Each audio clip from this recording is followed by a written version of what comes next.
It was one of those quiet nights that didn't feel real, like time had slowed down without telling anyone. The apartment was dim, lit only by a warm table lamp in the corner and the faint glow from the TV screen that neither of us was really watching. Outside, the city had already settled into silence, broken only by the occasional passing car. I was stretched out on the couch, scrolling mindlessly through my phone, while my roommate sat across from me, unusually still. They weren't their usual energetic self.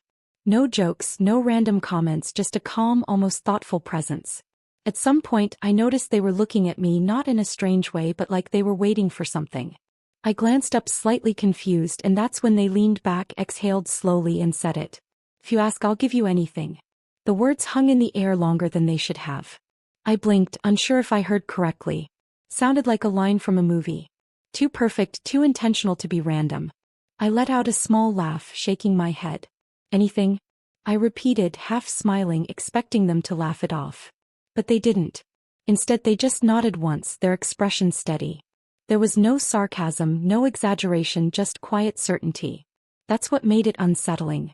For a second, I didn't know how to respond. My mind ran through possibilities. Were they joking, testing me, or just being weird in that late-night overthinking kind of way? "All right," I said casually, trying to break the tension. "I'll keep that in mind." They smiled, but it wasn't their usual grin. It was softer, almost like they knew something I didn't. The room fell silent again, but this time it felt different, heavier, like the conversation had shifted, something invisible between us. I went back to my phone, pretending nothing had changed. But I wasn't really reading anything anymore. My thoughts kept circling back to those words, anything. Sounded simple, generous even. But the more I thought about it, the more it felt like there was something underneath, something unspoken. People don't just say things like that without meaning something by it. After a while, I glanced up again. They were still there, relaxed, like nothing unusual had happened. Like they hadn't just dropped a sentence that could mean everything or nothing at all. I didn't ask for anything that night. Not because I couldn't, but because I didn't know where to start. And maybe I wasn't sure I wanted to find out. The next morning felt ordinary, but my thoughts didn't. The sunlight came through the curtains just like every other day. The sounds of the streets slowly building outside. The routine of waking up, making tea, checking messages. Everything was the same except it wasn't. Their words from the night before stayed with me, repeating quietly in the back of my mind. "If you ask, I'll give you anything." At first I tried to ignore it. I told myself it didn't matter, that it was just one of those late-night statements people forget by morning. But as I moved through the day, I kept wondering, did they mean it? And more importantly, what would happen if I actually asked? By evening, curiosity had taken over. They were in the kitchen when I walked in, casually leaning against the counter, scrolling through their phone like nothing unusual had ever been said. The normality of it made everything feel even stranger. I hesitated for a moment, then spoke as naturally as I could. "Hey, can you get me something?" They looked up immediately. No confusion, no hesitation, just a simple, "Yeah, what do you want?" That response alone made my chest tighten a little. It was too easy. I shrugged, pretending it didn't matter. "Just those cookies I like. The ones from that shop across town." It wasn't a small request. The place was far and it was already getting late. Normally they would have complained or at least questioned why, but instead they just nodded. Hey, that was it. No discussion, no delay. Before I could even react, they grabbed their keys and headed for the door. I stood there slightly stunned. "Wait, you're going now?" I asked, half expecting them to laugh and say, "No." "Yeah," they said simply. "You asked." The door closed behind them and suddenly the apartment felt quieter than before. I looked around, almost expecting this to feel like a joke, but it didn't. There was no punchline. Time passed slowly. I tried to distract myself. Turned on the TV, checked my phone, but nothing held my attention. I kept glancing at the door, thinking about how quickly they had left, how easily they had accepted.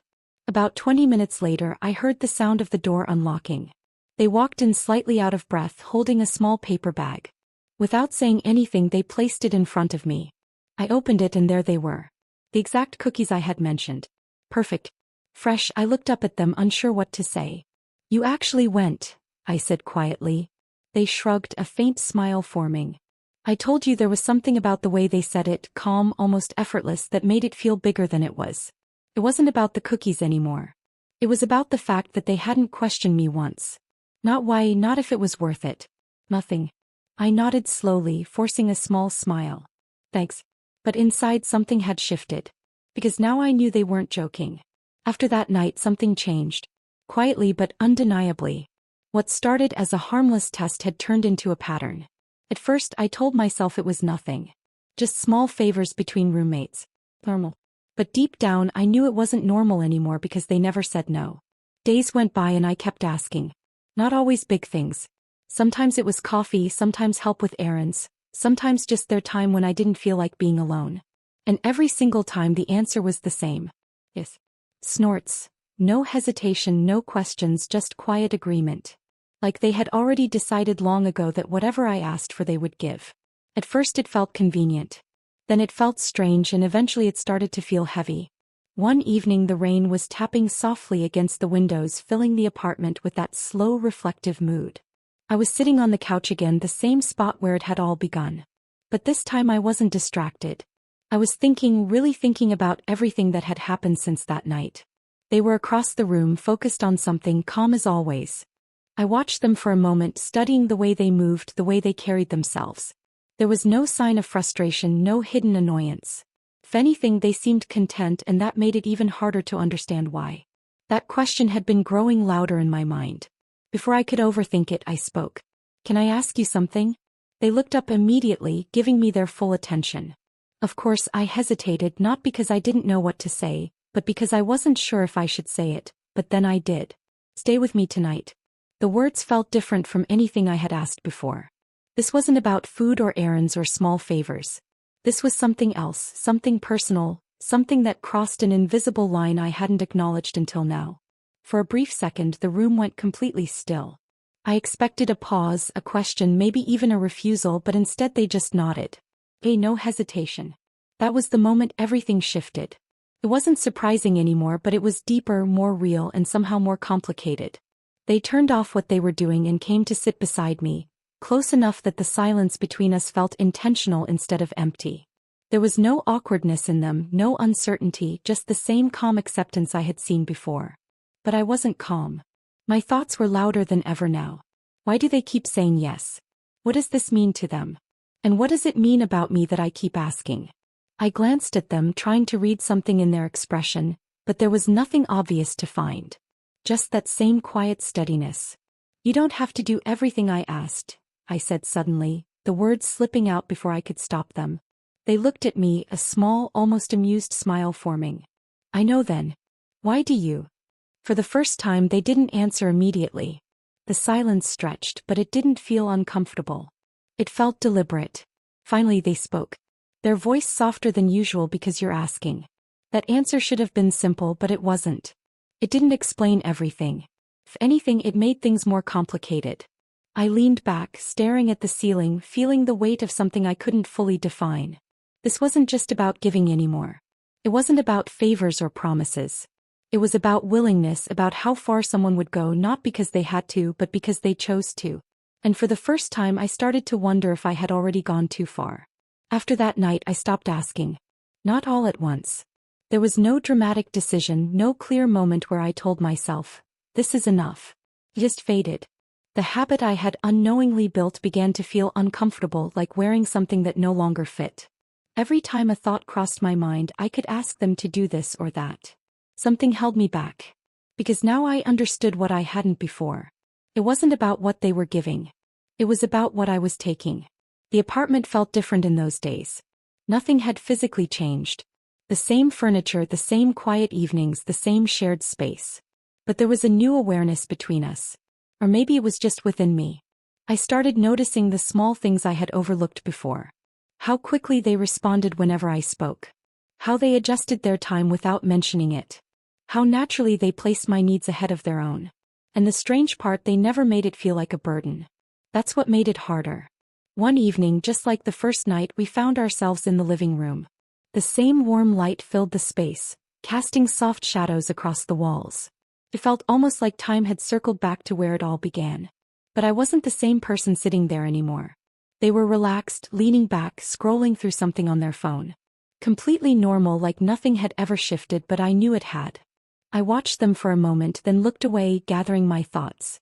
The silence stretched, but this time it didn't feel heavy. It felt honest. I haven't asked you for anything lately, I said quietly. They glanced up, a small smile forming. I noticed there was no accusation in their voice. No expectation, just acknowledgement. I nodded slowly, my hands resting loosely in my lap. I think I finally understand what you meant. They didn't interrupt. They just listened. I took a breath, searching for the right words. It wasn't really about anything, was it? They tilted their heads slightly like they were considering how much to say. No, they replied softly. It wasn't. The answer settled into the room with a quiet clarity. For a moment, neither of us spoke. But this silence was different from all the others. It wasn't filled with uncertainty or curiosity. It was filled with understanding. I could have kept asking. I continued, my voice steady but thoughtful. You would have kept saying yes. They didn't deny it. And that's exactly why I stopped. They watched me now, more focused than before but still calm. Because at some point I said, it stops being about what I want and starts becoming about what I'm willing to take from you.